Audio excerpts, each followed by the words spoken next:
Apel gelar pasukan ini dilaksanakan sebagai bentuk pengecekan akhir kesiapan pelaksanaan operasi lilin 2021 dalam rangka pengamanan perayaan Natal tahun 2021 dan Tahun Baru 2022. Hadirin peserta gelar pasukan yang saya hormati.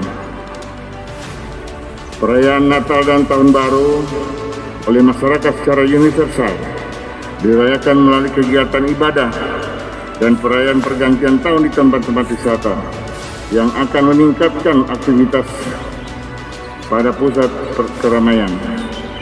Peningkatan aktivitas masyarakat ini tentu saja sangat berpotensi menimbulkan gangguan kamtibmas.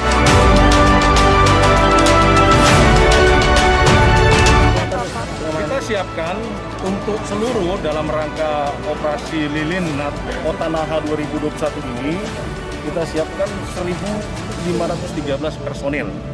Itu Polri, kemudian dibantu nanti TNI dengan instansi terkait.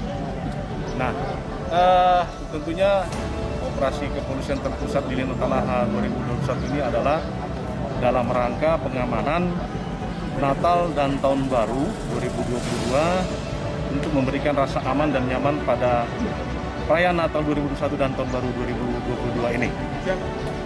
Berapa titik, Pak? Untuk titik pengamanan kita lakukan dalam bentuk pos pengamanan ya. Ada pos pengamanan. Kalau untuk pos pengamanan ini di semua wilayah Polres, kita ada 6 Polres, itu ada 21 pos pengamanan ya. Kemudian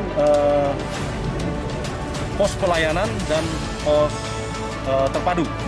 Nah, nanti dalam pelaksanaannya terutama di wilayah-wilayah perbatasan masuk dan keluar dari provinsi Gorontalo ini, itu nantinya ada pos pengamanan dan akan melakukan secara acak yang merupakan checkpoint untuk memeriksa kondisi kesehatan masyarakat yang keluar masuk daripada provinsi Gorontalo ini.